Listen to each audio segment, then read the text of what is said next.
Have you ever wondered why some people seem to thrive in marriage while others barely survive?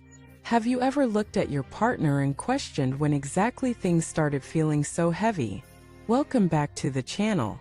Today we're going beyond the surface level arguments and small misunderstandings. We're diving into the heart of what makes or breaks a marriage. And here's the truth most people don't realize: there is only one core shift, one hidden turning point that can take a relationship from exhausting to empowering, from painful to peaceful, from resentment to real love. If you recognize this and act on it, your marriage will never be the same again in the best way possible. Let us begin by acknowledging the reality of what many experience after the honeymoon phase fades. Most people enter marriage with hearts full of love, dreams, and willingness to give everything. But over time, that giving turns into exhaustion. That dream of forever becomes a daily struggle. And the most painful part, it's not always about what your partner is doing or not doing, it's about what you've become while trying to make it all work. The silent destroyer of many relationships isn't betrayal or incompatibility, it's losing yourself. It's pouring so much of your energy into pleasing, fixing, compromising, and enduring that you can no longer find your own reflection in the relationship. You stop speaking up. You stop dreaming. You begin walking on eggshells. You live more in the role of a spouse than in the truth of who you are. This subtle and tragic pattern is what we call emotional overmerging. It's when your identity gets so wrapped up in the relationship that your sense of self disappears. And here's the most ironic twist: the more you lose yourself, the more the relationship suffers. Why? Because a thriving marriage doesn't come from two people fusing into one. It comes from two whole individuals choosing to stand beside each other. Independence within togetherness, that's the foundation. Without that, what you're left with is emotional codependency. And that isn't love. It's fear dressed up as sacrifice. So the first and most essential shift you must make in your marriage isn't toward your partner. It's toward yourself. You must come back home to your own needs, your own values, your own dreams, your own emotional truth. That doesn't mean you become selfish. It means you begin protecting the parts of you that make you feel alive.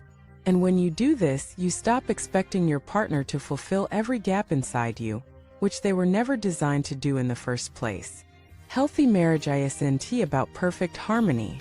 It's about honest alignment. That means there must be space for both people to be fully seen, fully heard, and fully expressed. If one partner is constantly silencing themselves to maintain peace, that peace is false. It's a ticking time bomb. That brings us to another powerful realization: communication in marriage is not about avoiding conflict. It's about building emotional safety. You should never be afraid to speak your truth in the relationship you call home. You should never have to shrink your truth to keep someone else comfortable. True connection can handle discomfort. In fact, it grows through it. If you're always the one giving, always the one adjusting, always the one doing the emotional labor, you are not in a partnership. You are in a performance. And the audience is the illusion of a perfect marriage. But you didn't marry someone to become their shadow. You married them to walk as equals. And here's the turning point: when you stop measuring love by how much you give and begin measuring it by how deeply you remain rooted in who you are while sharing life with another. That shift changes everything. When you begin showing up as your whole self, honest, vulnerable, but firm, your partner begins responding differently. The relationship finds new balance. And if it doesn't, that tells you something too. Because staying silent and enduring dysfunction does not equal loyalty. That's survival, not love. Real loyalty is two people committed to healing, not hiding. It's learning to speak when it's hard. It's choosing curiosity instead of criticism. It's replacing scorekeeping with self-awareness. Let us get even more practical. If you feel unseen, unheard, or undervalued in your marriage, don't just wait for your partner to notice. Say something. Not with blame, but with clarity. I'm feeling disconnected lately. I miss the way we used to laugh. I want to feel more like myself again. These statements open doors. Don't demand perfection. Ask for presence. Don't settle for routine. Invite renewal. Don't wait for love to magically reappear. Rebuild it. And if you find yourself in the position where you've lost your joy, your fire, your sense of individuality, start reclaiming those parts. Go back to what lights you up. Not to threaten the relationship, but to strengthen it. Because when you feel full, you love better. When you feel seen by yourself, you stop needing constant reassurance from your partner. Love without self is martyrdom. Love with self is freedom. One of the most dangerous lies we believe is that being a good spouse means being endlessly accommodating. Doesn't it? Being a good spouse means being true to yourself and your relationship. And sometimes that means saying no. It means setting boundaries. It means walking away from toxicity. It means choosing growth, even when it's uncomfortable. Marriage is not about avoiding conflict.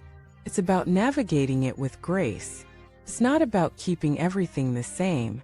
It's about evolving together. It's not about doing everything for the other. It's about meeting each other in mutual care. And the only way this is possible is if both people commit not just to each other but to themselves. The turning point in marriage is the moment you stop trying to fix your partner and start healing your own patterns. It's when you realize that emotional equality is the bedrock of intimacy. It's when you stop proving your love through silence and begin proving it through truth. And when both people do this, the marriage becomes unbreakable. Not because it's free of problems, but because it's full of truth. The most beautiful relationships are not the ones that look perfect from the outside. They are the ones where two people can look each other in the eyes and say we're not perfect, but we're honest, and we choose each other every day. If you're in a marriage that feels heavy right now, let this be your invitation not to leave but to rise, to stand taller in who you are, to speak softer but clearer, to love harder but smarter, because when you do that, you don't just heal the relationship, you heal yourself within it. And whether your partner meets you in that space or not, you will have done something sacred. You will have turned pain into clarity, silence into voice, fear into power. That is the shift that changes everything. Thank you for watching this video. If this spoke to your heart, please subscribe, leave a comment, and share it with someone who needs a reminder that marriage isn't about losing yourself, it's about becoming more of who you are, together.